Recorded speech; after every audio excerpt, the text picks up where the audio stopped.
Last year saw some major breakthroughs for Mars exploration in decades, and in this video I will give you the rundown of the most important discoveries of 2020.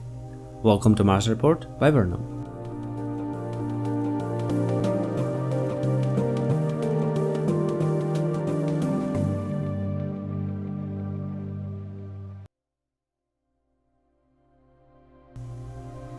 Certainly the biggest story of the last year is the confirmation of liquid water on Mars.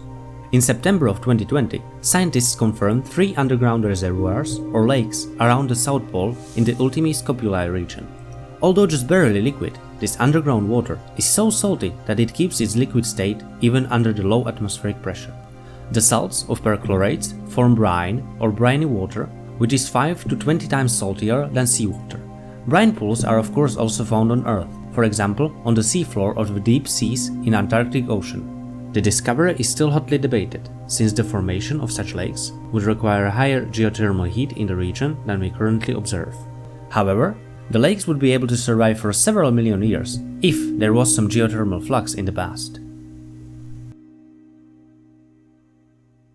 The next discovery comes from our favorite lander InSight. Before I get into what has been achieved, I have to report sad news about InSight's mole. After 2 years of trying to dig into the surface of Mars, the mole was defeated. The progress made last year inspired my first video ever, but alas, it was not enough and the unexpected soil properties could not be overcome. The team will now concentrate on InSight's seismometer, which brought the first comprehensive proof that Mars is seismically active. Published in February 2020, the research analyzes Marsquakes that were detected by the instrument since it began operating in 2019. The analysis shows the existence of deeper seismic events, though incredibly weak. Thanks to the recorded seismic waves, the scientists were able to peer inside Mars and bring us an overview of its structure. Under the thin regolith and slightly thicker competent rock layer is highly fractured crust containing pockets of volatiles. Regolith is basically soil, a Martian one in this case. Competent rock is solid, sturdy rock that won't collapse if you make a hole through it. The fractures in the crust could be caused by 2 possible processes: the barrage of meteors and cooling of the planet's interior, similar to how bread crust cracks when the loaf cools. It is likely that the movement that produced recorded quakes was caused by the cooling of the planet. The pockets of volatiles are readily vaporizable materials.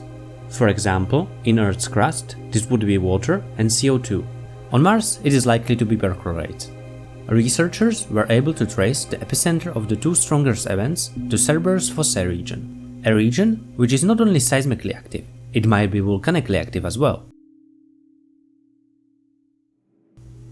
This next study hints at volcanic activity as recent as 53,000 years in the Cerberus Fossae region. Cerberus Fossae is a relatively young volcanic feature in the Elysium Planitia, just south of Elysium Mons. The 2 main trenches, around 1,000 kilometers long, are fissures formed when the Martian crust pulled apart. The age of the volcanic plain can be determined by counting the number of craters and measuring their diameters, then comparing with other areas of Mars. Based on this method, the estimated age of the region is less than 1 million years. The same technique was applied to the mantling unit next to Zunil crater, and the estimated age of the 220 square kilometer feature was between 53 and 210,000 years.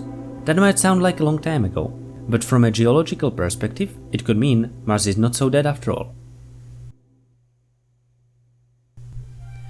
It has been long assumed that the valleys, deltas and clay deposits implied that Mars was once warm and wet planet. Or was it? New research shows the similarities between Earth's subglacial erosion and the erosion features on Mars. Rivers flowing from a stream via groundwater sapping and rivers running under ice can look very similar. There are minor differences though, such as width and depth fluctuations over the course of the river network, and statistical analysis can discern these variations. This paper develops and applies such statistical methods to compare 66 valley networks containing over 10,000 valleys, and the large number of subglacial valley networks, 22, hints at Mars being colder in the past. While the cold Mars hypothesis has been here for some time, this finding solves several issues the hypothesis had with geomorphological features we see, without needing the planet to be warm in a time when the sun was fainter. These findings also hint at the amount of water that was present, at least 50 million cubic kilometers, or about 1/6 the volume of Atlantic Ocean, which is 10 times the water we currently see on Mars. Some of this water might be hidden deep underground, where it possibly seeped through the fractures in the crust. But some of the water escaped to space, and it turns out that it might be more than we thought. Data from the Maven spacecraft suggest unusually high amounts of water in the upper atmosphere of Mars.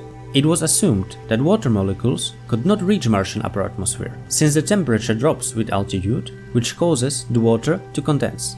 However, it seems that seasonal and weather changes, such as dust storms, can heat up the atmosphere enough for the water to reach heights of about 150 kilometers.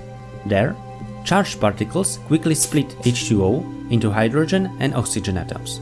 Particularly, hydrogen atoms are lighter than water molecules and thus easily escape the atmosphere. The calculations show that over the past billion years, Mars could have lost as much as 90,000 cubic kilometers of water via this process. That is 4 times the volume of the Great Lakes, or a little bit more than the volume of the Caspian Sea. Lastly, Mars made its closest approach to Earth for the next 15 years. You can check my video for details. And because of that, 3 planned missions were launched in the summer. The United Arab Emirates probe, named HOPE, will study the atmosphere of Mars and will be the, quote, first true weather satellite. Next, the Chinese Tianwen 1, consisting of orbiter, lander and rover, has the ambitious goal of finding evidence of life, mapping Mars, studying soil composition and atmosphere of Mars. Finally, NASA's Perseverance rover will explore Jezero crater, hoping to find signs of past life, prepare cache for sample return mission, and try to produce oxygen using MOXIE, among other things. All 3 of these missions will arrive at Mars in February, but that is a story for another video.